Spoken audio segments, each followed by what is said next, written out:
And the game is over. Clemson beat Stanford 40-14. I'm going to dive into the game, talk a little bit about what we saw out of the Tigers in the second half especially. But, yeah, the Tigers beat Stanford. They're 2-0 in the ACC, and now they're 2-0 against Stanford all time. Welcome to the channel. I'm Brian. I'm glad you're here. I hope if you're out there watching this that you do have power. I hope that you have gas and you have food, especially if you're in the areas. If you're like, what are you talking about? Especially if you're in the areas that's been hit by Hurricane Helene. I know that I'm one of the fortunate ones to have the power on. So hope everyone is doing well. If you're new here, I hope you'll subscribe. It is free, so it's budget friendly. And if you just like getting all worked up about college football, Clemson football, getting all upset about it, getting your blood pressure up, I hope you'll definitely subscribe. You know, those cardiologists really needs to send their kids to top-notch schools. So you can help by getting all worked up over college football. Let's dive in. Clemson comes into this game. They were, a 22-point favorite, somewhere in there. And earlier this week, I predicted that Clemson would win the game somewhere around 42-17. And I got pretty close here. 40-14, Clemson wins the ball game. In the first half, Clemson was having a difficult time stopping the run. At halftime, Stanford had 168 yards on the ground, which if you follow Clemson football, and you've been following it even for, the past 5 or 6 years, but especially if you've been following it since the Dabo Swinney era, you know that that's uncommon. It's uncommon for their defense to go out there and struggle against a run unless it's a really legit football team. Now, I don't want to take away from Stanford. I think Stanford is definitely getting better. Stanford hasn't been good in a while. But they seem to be more competitive and slowly getting there. But they gave up 168 yards in the first half. Stanford finishes with 238 yards, or 236 yards, so they gave up only 68 yards in the second half. So Clemson's defense gave up 236 overall. So they only gave up 68 yards in the second half. So that's math right off the top of my flipping head. But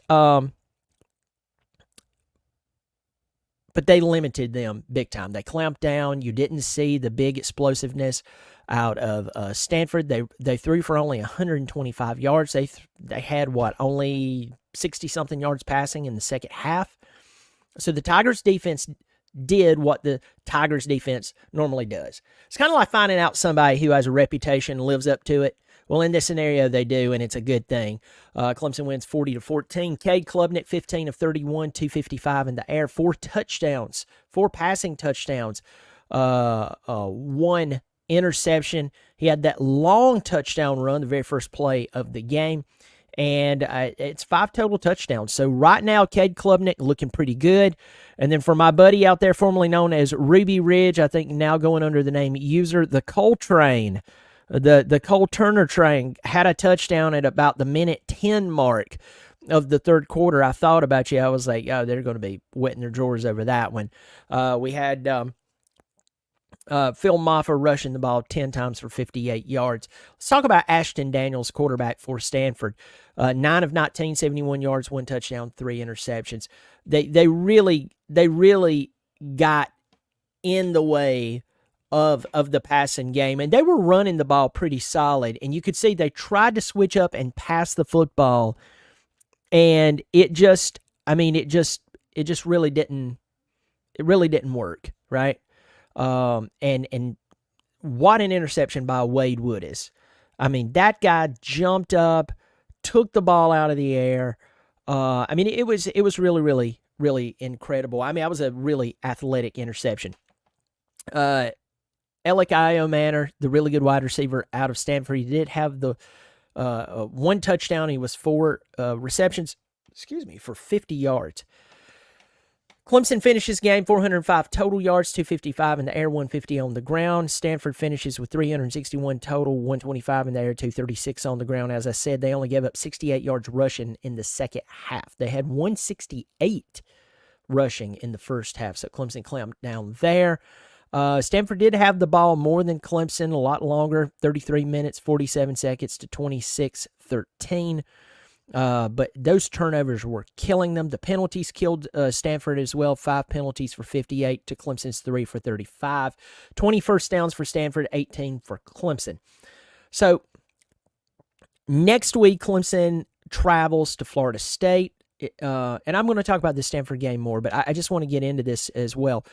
Florida State right now is getting their head beat in by SMU. And it looks like that unless a miracle happens, the Florida State Seminoles will play Clemson at home next week. And Florida State will be 1-4? Who would have ever thought in a million bajillion years? Okay, that's an exaggeration. But hey, just run with it. Let's just run with this. Let's just act like somebody got a handful of medicine that they weren't supposed to. They thought they were taking a thyroid pill, and it was a muscle relaxer. And we're here in this moment. Who would have ever thought that Florida State would be this bad? You could say, oh, man, they come in, they've lost 2 games, something like that. I mean, they're going to be 1-4. That's going to be crazy. That's crazy. Got 57 of you in here. I'm glad you're here. Hit the thumbs up. Let me know you're in here. Drop a comment in the live chat or drop a comment below the video. I hope you have subscribed. Going to get in here real quick. Go over some comments. Say hello to some of you and, all of you as much as I can. Quickly, just going to drop your names in here, and then I'm going to get back to talking about Stanford and Clemson and then moving on to the Florida State game. Defense was a lot better. Eric Simpkins, good to see you. User, there you are. Coltrane Turner broke them. I was thinking about you that whole time you called that touchdown. Congrats, but yes, Mike, UGA 34-3 over Clemson. How's UGA doing right now? I think they're still struggling with Alabama. Yeah, they're still struggling with Alabama. It's 33-21. They're making it look more respectable, but there we go. I predicted 41-24, so we played better, but we seemed sluggish the whole game by all positions groups. Clemson turned it on in the second half. I say turn it on, but they seemed a little more agile. But I agree with you. They were struggling, especially in the first half. Defense was kind of hard to watch tonight. Send the best regards from Travelers Rest. Travelers Rest, South Carolina. Mr. 2X. I drive through Travelers Rest all the time. All the time. I'll go through there when I'm heading on my mountain drives, going up to the Blue Ridge Parkway. Maybe I'm going up to Smoky Mountains, Gatlinburg, Pigeon Forge, whatever. Go through. I know that area very well. Very well. It's good to see you. Matt Luke, thank goodness Dabo hired him. Yes, Rob Ellen. Yes, the offensive line is getting better. Stanford came out and played them well. That line looked pretty solid. Why not worry about Alabama right now? Man, why on earth will you be talking? They're all talking about the hard take. It's good to see you, buddy. ESPN told Dabo, make it close in the first half. You're hurting ad revenue. Yeah, I bet so. Flying on through here. I have YouTube TV. Here we got Clemson Power of the Paw. Good to see you. Go Tigers. Brian, right on time. Good to see you, Kevin Blackman. Aaron Harley, go Tigers. Looking forward to next week's game. Go Tigers. If FSU drops this game, think DJ will start in the Clemson game. Why not? I mean, it'll be DJ versus his former team. At least it'll be entertaining for a few moments for that. Bend but don't break defense this year. Maybe so, James. Maybe so. Appreciate y'all's comments. Let's get back in here. It's not going to be a long video. Clemson beating Stanford and beating them commandingly. I mean, they put up 40 points. Last week, they put up, 59 against NC State. 3 weeks ago, because there was a bye in between, they put up 66 against Appalachian State. The good thing is that we're seeing that the offense put up significant points per game. We're seeing shots downfield. We had the nice touchdown pass to Wesco. That was beautiful. This is the second week in a row that we have a long run by Cade Klubnik. A lot of people forget the Cade Klubnik's actually quite fast. I mean, he had like a impressive 100-meter time coming out of high school. So the guy's quick. We're seeing more passes downfield. And I like it. I'm seeing the tight ends get involved. We saw the tight ends get involved. Pat Henry had that nice touchdown reception today. Was that Pat Henry or was that the other guy? Please correct me if I'm wrong. I want to say Pat Henry was the one who had the touchdown. I know Brendan Sewell had one. It's nice to see this. This is what you need Clemson to do at this point of the season, okay? Week 1 is over. It was bad. It was horrible, and I hope we never play anything for whatever reason that may be, okay? Whatever the reason, whatever talking point you have that makes you feel better about Week 1, great, wonderful. But as long as we're moving up and it's legitimate, I'm fine. Clemson has a lot to prove, but this is the way you prove it. You go out, you play a team that is not elite, and you beat them. So I don't want to say, you know my motto, beat a bad team bad. I don't want to say Stanford's a bad team. I think Stanford's actually getting a lot better.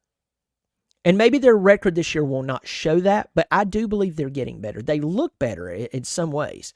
If you look at their offensive scheme, it was not a dumb offensive scheme. I mean, look at the yardage Clemson gave up, especially in the first half. It tells you they do have talent there and they do have scheme. They're just going to have to get a little more experience. They're going to have to get a little more talent there, and you could see them be definitely a pain in the butt as long as they keep this core group, especially on the coaching staff as well. So I don't want to say beat a bad team bad and that Stanford's a bad team. Stanford is just a team who's trying to get better. Clemson did not allow them to come in and keep this game close. And that's what you and I need to remember.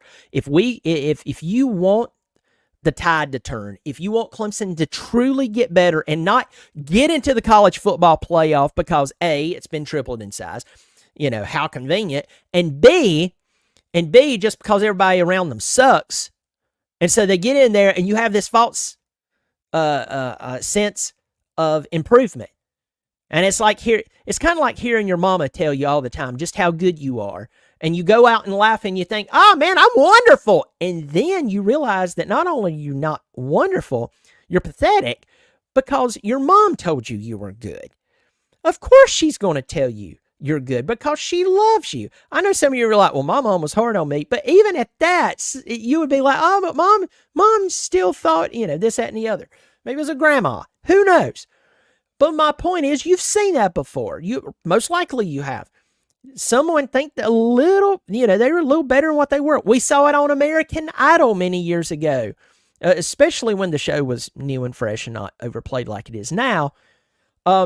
People were told by their friends and family that they were a really good singer, and then they would go sing for Simon Cowell, and he would absolutely wreck their dreams within 3 seconds because people that loved them told them they were good when they were not good. We don't want Clemson to be like that and get embarrassed in the college football playoff. I know I don't, because that doesn't help anyone, and it's embarrassing. Do you really think Florida State looks at last year's season with a lot of pride, especially after the bowl game, and then especially how their season has went? No, they don't. No, they don't. The vast majority of people who has half a brain that's not on meth realizes that after all of that, and then you add in this season, nobody is thrilled in Tallahassee. So we don't want Clemson to be like that. If you're okay with that, okay, great. But that is not the marks of a team that's actually getting better and moving up to where you can compete for a national championship. So, it's nice to see them win this game. They move on, go to Tallahassee.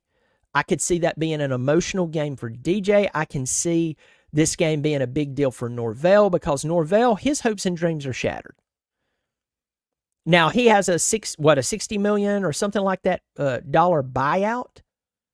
I mean, these schools, hey, great. The market sets your value and all this bunch of stuff.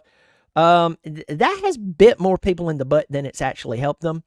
And Norvell does not have to coach well, by the way.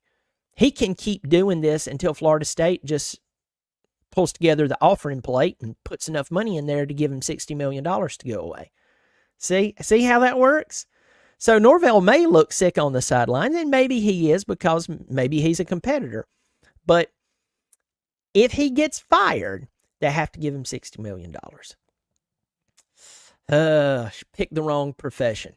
So next week is going to be extremely emotional for him, it's Clemson and Florida State. No matter what the record is, it's Clemson and Florida State.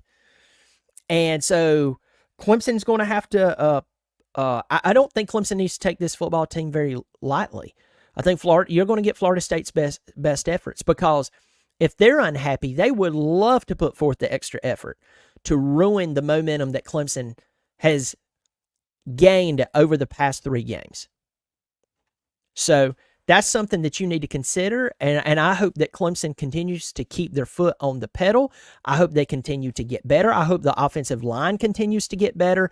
I hope that the wide receivers continue to be aggressive. I hope that Cade is truly getting better, and that the offense is truly developing more and becoming comfortable with one another and building some continuity to where they know, hey, you're doing this and you're doing that. Why? How do I know that? Well, it's because we're really getting to know one another on a strategic level on the field. We know how to react. I mean, I've told this before, and some of you know I'm a musician. There was one particular drummer I used to play with so much. We played so many gigs together that if he opened up his hi-hats just the right way in a certain part of the song, I don't care if it was a song it was the first time we'd ever played before. We'd played so many gigs together, I knew that if he opened up his hi-hats just a little bit, I knew what lick he was going to play. I'm not kidding. And I could play something that tastefully went with what he was about to play. That is the same chemistry you get on the field. So I hope we see that and we continue to see that. Well, folks, you take care of yourself. Leave your comments below. What do you think about the rest of this season? Are we actually getting better, or is the talent around us just that bad, or a little bit of both? Leave your comments below. Also, if you haven't subscribed, I hope you will subscribe. I did go over 5,000 subscribers this week, and that's because a lot of you just went in and said, hey, I'll use my thumb and click the sub button. I do appreciate that. And if you want to join on a monthly basis, there's a button below this video that says join, and it's either $3 or $5. $3 or $5. I just wanted to give you something that was affordable. So if you want to support on a monthly basis, please do that. Folks, you take care of yourself. I'll see you, probably see you tomorrow. Also, I have some incredible special guests coming on this week. I actually have someone, I want to say they were with CBS Sports, either CBS Sports or ESPN, but a national television personality who started a YouTube channel. He's growing. He decided to come on the channel. He's coming on. I've got some really good guests coming on this week. So set your sundial for that one. Y'all take care of yourself, and I'll catch you on the flippity flop. As always, go Tigers.